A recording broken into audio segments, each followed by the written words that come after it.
जोबखायो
like comment खालामदो जावसिला जोबनायनि जिबो जोबलायनायनि लाइकफोरबो होना गालांदो सालथेमोन बिराद गरमाव दं आङो खस्थ' मावनानै नोंसिनि हेफाजाब मोननो होननानै फैलायबाय लाइक ना मा होनो होखाव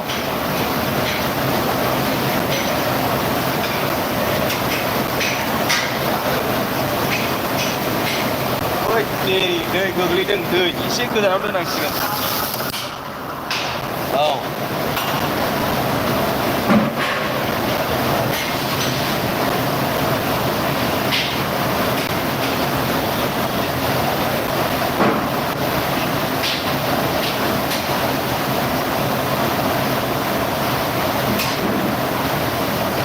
फैदो कमेन्ट होदो लाइक कमेन्ट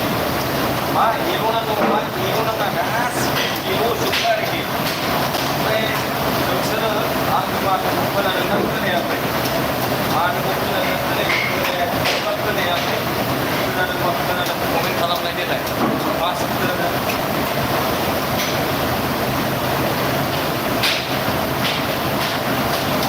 गायलाय मा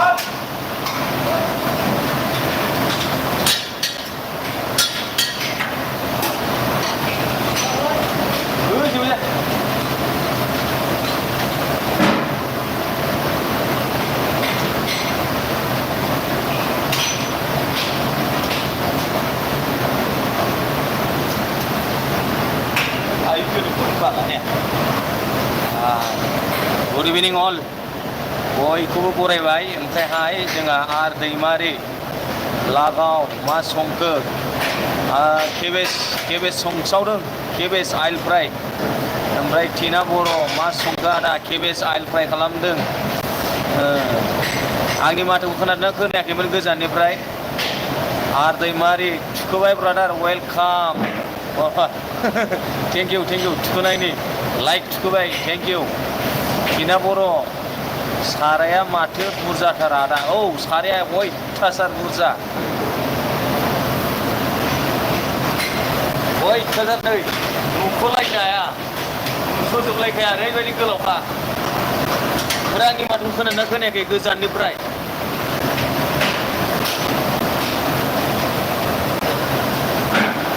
नुस'लायखाया रोमै नुहुरलायखायो दा जाग्रायाबो नै आसामावल' दं न'नि खुदा जावनासो गैया आसामाव हटेलनि नामा आदा टिना बर' औलै हटेल रायजो खुलुमनाय रायजो सिबिनाय जोंना खामानिया रायजोखौ खुलुमो आरोखि जों सिबियो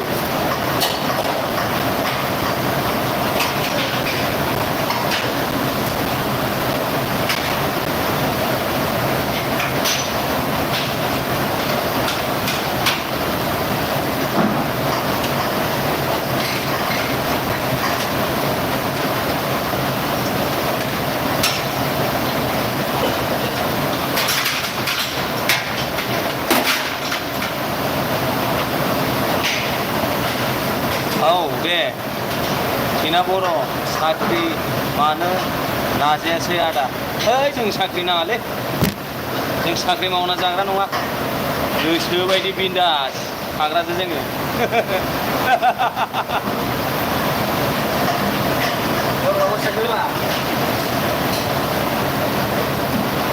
दै गोलैदों माथो साख्रियावलाय हायालै जोंजों डाइरेक्ट हानाया साख्रि हाया दा जोंजों माबा बारा जोंजों हाया साख्रियानो ओरैखा जोंना जोंनानो थाखायानो थाब्राखा आरोखि साख्रिनि गोनांथि गैया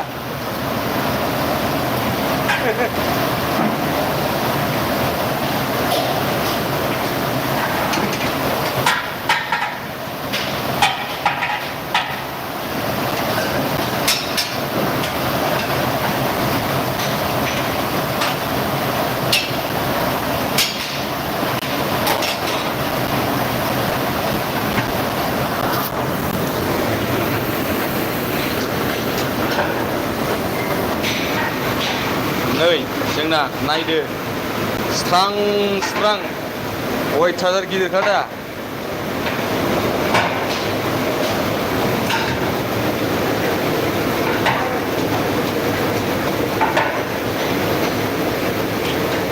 आरो बेल' नङा नै बेबायदि लगायो आरोखि केबेजखौ बिदि लगायगासिनो नै बान्दा कबि आं माबा माल लांना हैनि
थिग दं फंबाय नै जोंना एक्टरा बेनो रिफाइल गेमिं वाइटि nice thank you brother Rajni Brahma थिग दं फंबाय बरिया आदा मालाय बरिया गोजोननाय थाबाय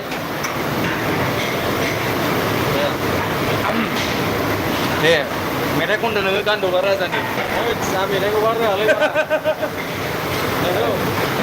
मेथाइ रोङानो जोंना सासे आं बारा रोङा खनफेराखै साहस थाया माने साहस थाया लाजियो सनालि बर' सोरनो संखो रायजोनोलै जों रायजोनो ओंखाम ओंख्रि सङो रायजो राजाफोरनो औ जोंना खामानियानो रायजो राजानो ओंखाम ओंख्रि संनाय बिराद बरिया नो टेंशन नो प्रब्लेम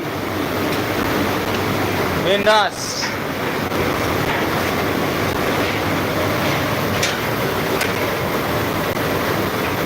साख्रिनि दरमायाबो हाया डाइरेक्टखा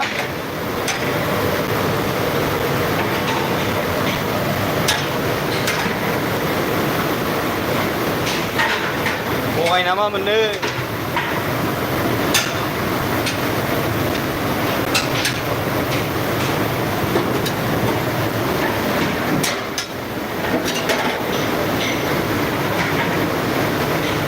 ग्रीन बर'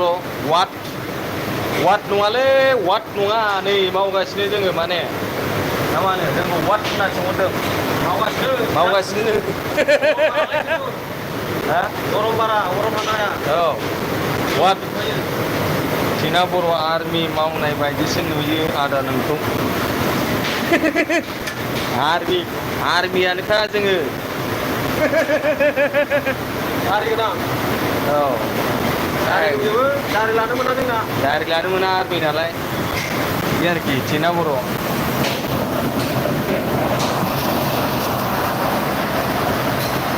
देन्जार स्रां बरियारि दा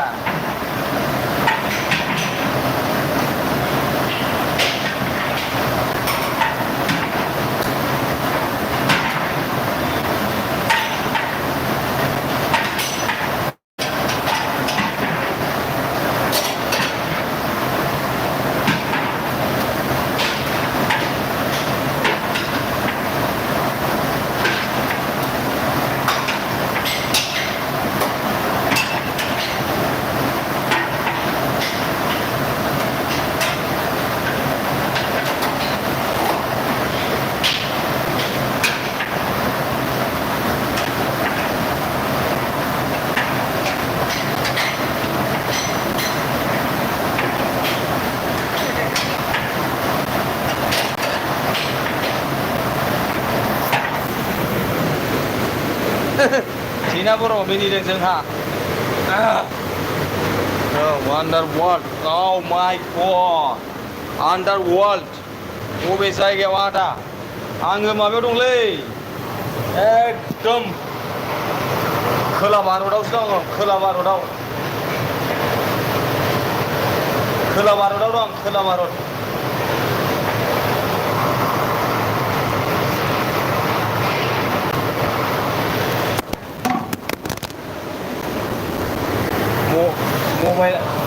मबाइला दानोथाय सारायखांबायमोन China बर' औ साउथ इण्डिया कमेन्ट होसि हटेल नामा कामान्डु बर' औ हटेल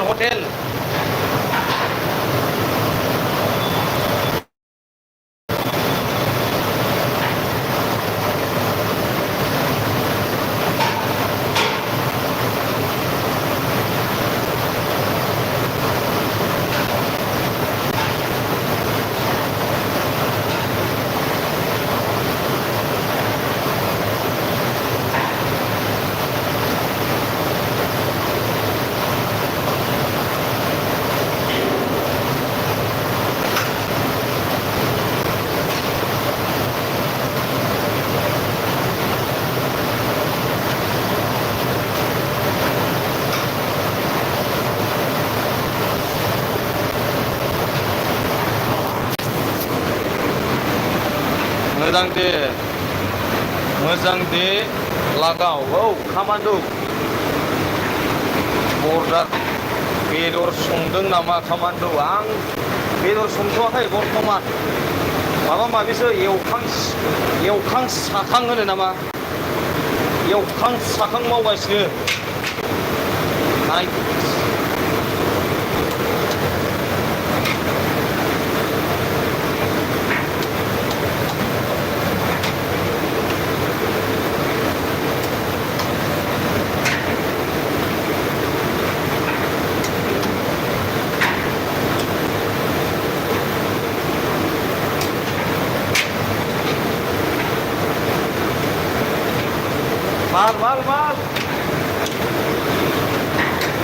खासी माल डाल रहे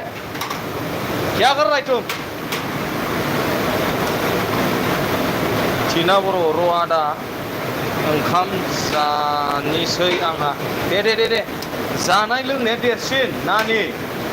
जानाय लोंनाया देरसिन जानाय लोंनाय गैयाब्ला देहाखौ स्ट्रं लाखिनो हाया बिनि थाखायनो बयनिख्रुइ सिगां जानाय लोंनाया जा लों देहाखौ थाजिम लाखि अब्लासो देहाफ्रा राफोद जायो क्या बोल रहा है हिंदी में क्या बोल रहा है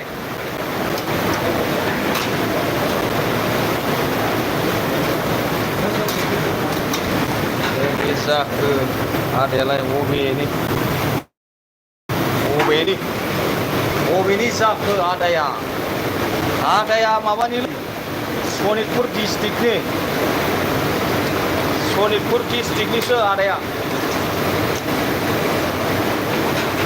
Underworld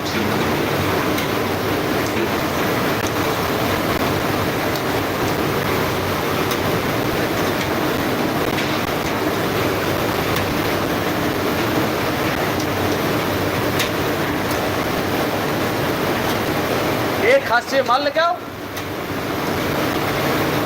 हाथ से माल चलो लेके आओ हाथ से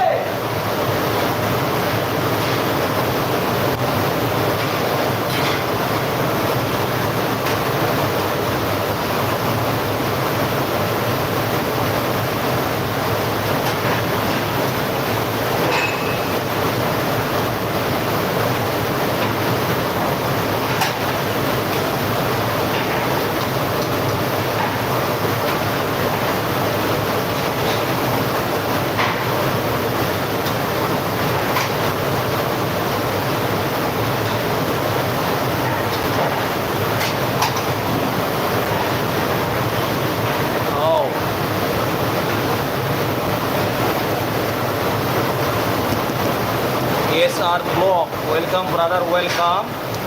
मा जायगायाव दं आदा आङो साउथ इन्डिया आन्डार वर्ल्ड एसिस्टेन्टआव लांदो आंखौबो एसिस्टेन्टआव नायसै उनाव ब्रादार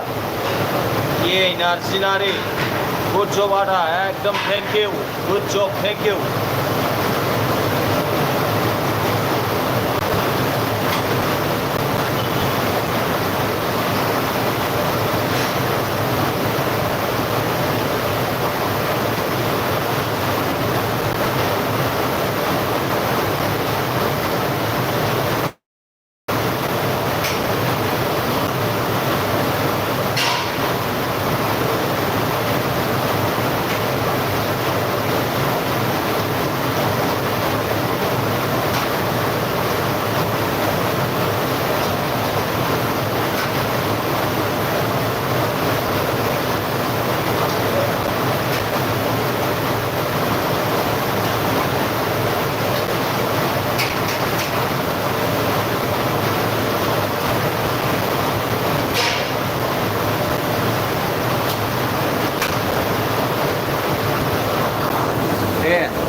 खावदोलाय कमेन्टआ लागायदोलाय माजा जिब्रा होजोबखामोन मथा मथि जिब्रा होजोबखारि होमब्लासो ना जागोन दा काहानिया नङा होमबा कमेन्ट खालामनाय जिफोर होजोब आरोखि औ SR Vlog जोबोद मोजां दे आदा आंबो जब नागारगासिनो आदा पस्ट दंब्ला खबर होदो जबा दायो जोंजोंहाय भेकेन्सि मोननो ओरैबायदि कठिन फाग्लासो माने जोंजोंहाय मावफानो बिराद थिन खामानिखौ मोननो जोंजों ओरैबायदि A for apple B for बड़ा आपेल होननायनिसोखा बिराद कठिन जायोलै ब्रादारमोन गाज्रि मोननाङा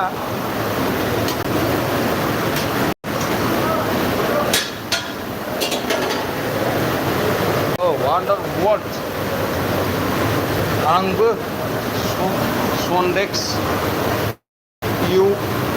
मजदआव 8 मोन मावखांबाय आच्छा थिगानो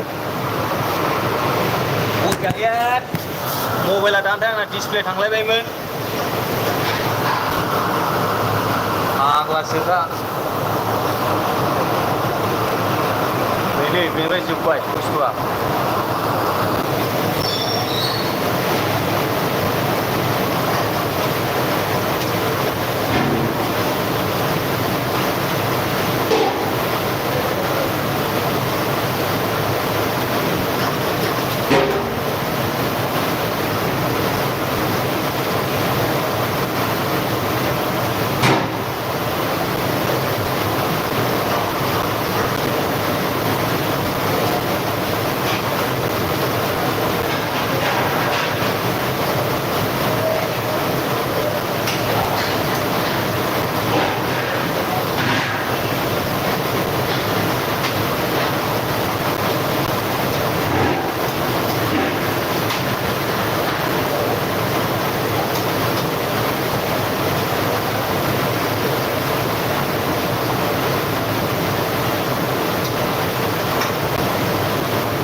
कमेन्ट होदोलाय दे SR सो SR Vlog गोजोननाय थाबाय आदा खोन्थानायनि थाखाय सेलारि बेसेबां होयो आरो खै घन्टा डिउटि आदा सेलारिया आइदै सानसेयाव 1300 जायो आंना ओमफ्राय डिउटिया 9 घन्टा जायो आंना सानसेयाव 9 घन्टा 10 घन्टा बिदि डिउटि ओमफ्राय सेलारिया सानसेयाव 1300 गोग्लैयो बिराद खम आरोखि उफाय नट साख्रिबो गैजाया गोदो मोजाङै फरायाखिसै दायो थो साला गोदो फरायनायमोनबा साख्रि आवला जागौमोन गैया गोदो गोसो होआसै फरायनायाव फरायनाय फारसे एकदम थांखियानो गैया लेखा फरायनानै अब्लालाय बहा साक्सेस जानो नङा होमबा दिनै बे फिथाइखौ मोनदों आरोखि माने गोदो लेखाखौलाय फरायदोंमोनलै आसोलफोर ओमफ्रायहाय मा जाखो होनबा थांखियानो गैया लेखा फरायनानै थांखि थानायमोनबा थांखि थानानै लेखा फरायनायमोनबा दिनै नैबे हालोदाव जानाय नङामोन आरोखि अब्लाबो बै माबा LP स्कुल मास्टारनिख्रुइ बांसिन दरमा मोनो थगायना मा मोननो नङा होमबा मा होनो प्राइभेट LP स्कुल नङा होमबा बेनिख्रुइ बांसिन दरमा मोनो आरोखि होमब्लाबो बे जबखौ मोननोबो बिराद कठिन जानला मोनला मोना बा डाइरेक्टलि मोना बिराद खस्थ' खालामग्रोनांगौ अब्लासो मोनो SR ब्लक गुड जब आदा SR ब्लक बेनो साख्रि आदा औ बेखौनो साख्रि होननांसिगोन रुपेन बर' हेलौ ब्रादार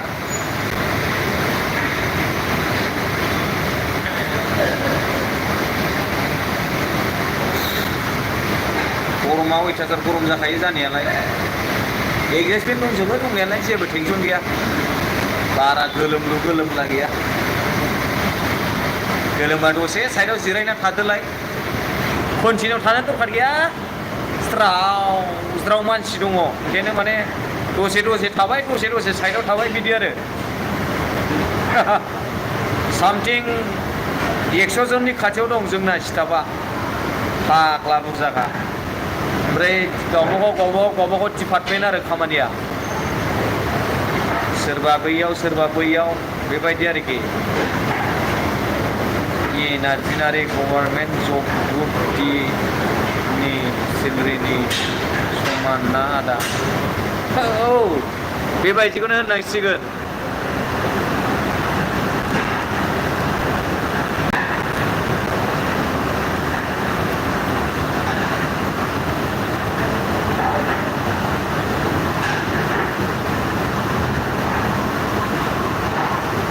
ओमफ्राय मा ओंख्रि जाद्लाखो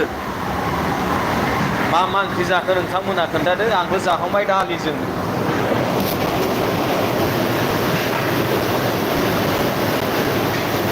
मा नांला जोबदोलै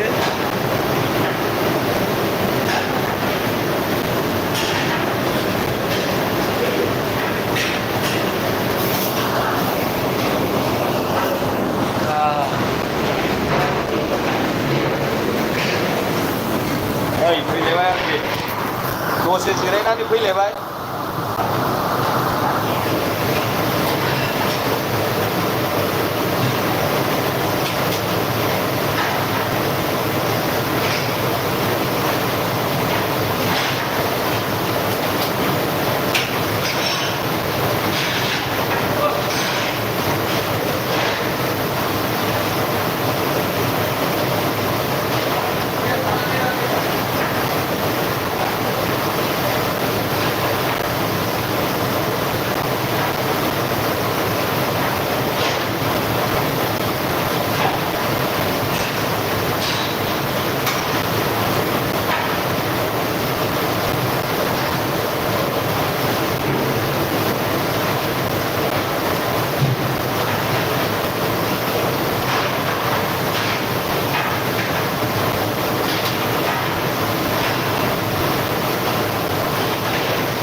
गोरानजों सबाय ओंख्रि आदा आच्छा आरे SR थेंक इउ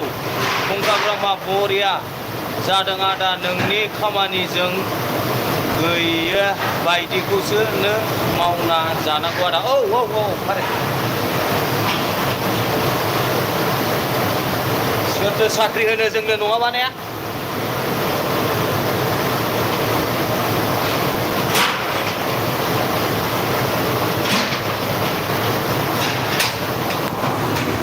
जों जाम्बा न' इडुकेसन नङा होमबा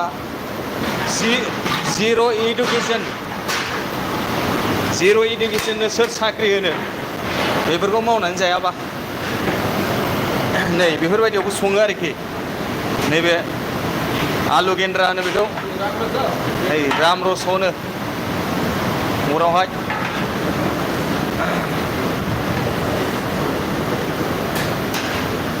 वा मायो गुमै वाव बानजुद नैखौ खैला नुखायो नायनानै खैला बरगयारि बिनि नामा रायजोफोर ओरै नायदोंब्रा खनसे हाथायफोरखौ खोन्थादों ओमफ्राय सिलाला नुखायो औ गुमै बानजुद सायदों रायसोर बानजुद गोनांखौहाय बानजुद गोजा जिरायबानो सायखायो माखासे दे ओमफ्राय नोंलाय आमेरिकान औ आमेरिकान आरोखि बिनि नामा ओमफ्राय लामबेरा सायगासेन नै लामबेरा होनो दा बेखौहाय माने गाबोन फुंनि रेडि खालामनानै दोननांगौ आरो लामबेरा सायगासेन बियो गोगोमखा नै लामबेरा मालिक जानायसै नोङो लामबेरा मालिक जाबाय इदिलाना लामबेरा मालिक जाबाय इयो सेसखा बिदि होनब्ला मोजां मोनबावो जाहैदों गाव आज फाग्ला मानसि इयो लामबेरा मालिका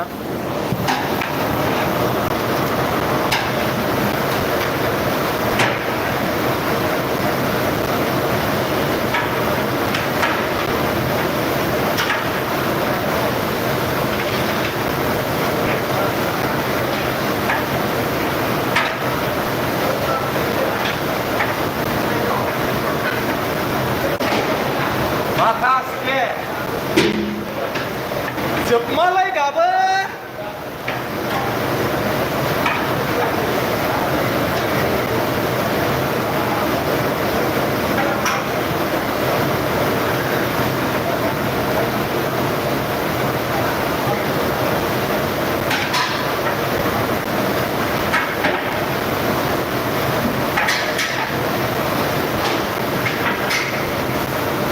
कमेन्ट होसिदोरा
कमेन्ट होग्राया खारजोबखो ना माखोरा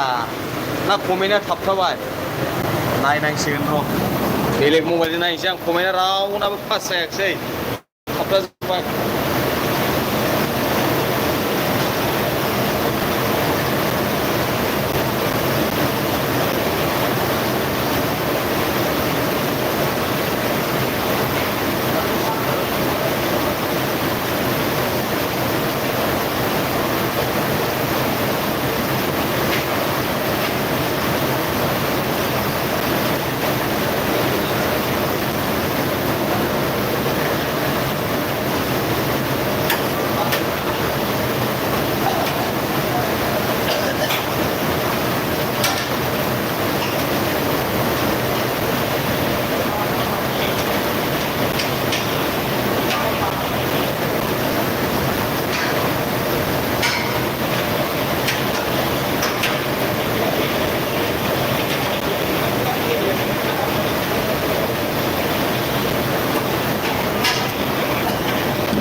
कमेन्टआ थाबथाजोबदों दा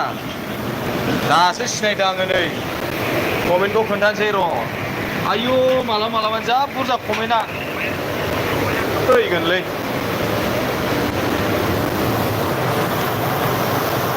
नोंसिनि कमेन्टखौ नुवाखै रा आङो थाबथाजोब्बाय आंनाव आयु मासि गोलाव कमेन्ट थाबथालांजोबखो र' बोख्लायफिनदों दै गासिबो कमेन्टखौ फरायनोसै एबार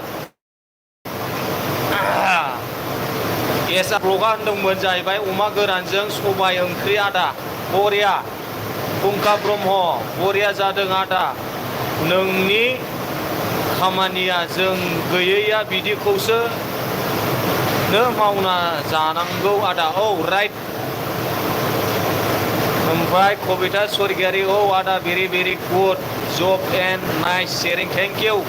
sister Kabita Swargiary SB Boro' blog सालथे औ सालथे ओमफ्राय फुंखा ब्रह्म मा संदों आदा आं सिनायाखिसै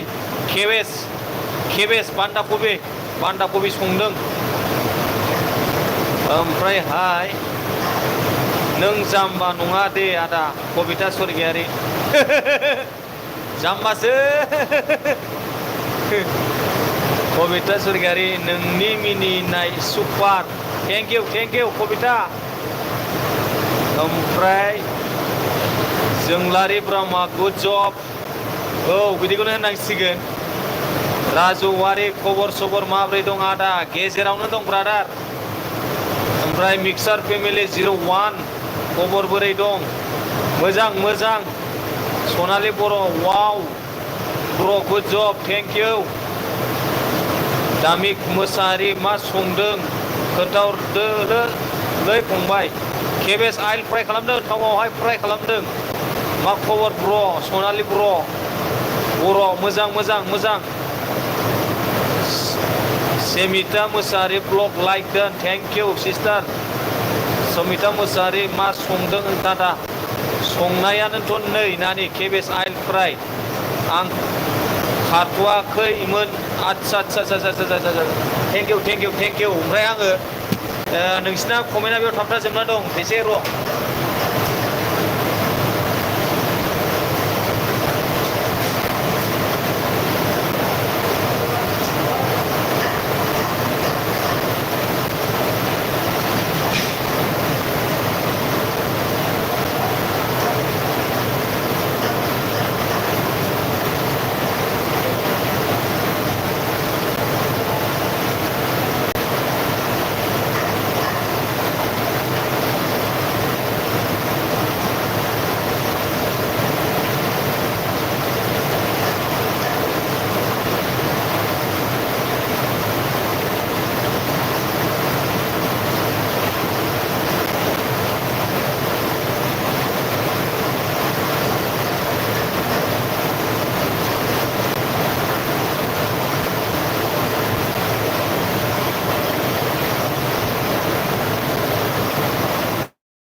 कमेन्टआ थाबथालायबाय नामारा थाबथाबाय थादों आंना मा जादों मिथिया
अके आदा बाय गुड नाइट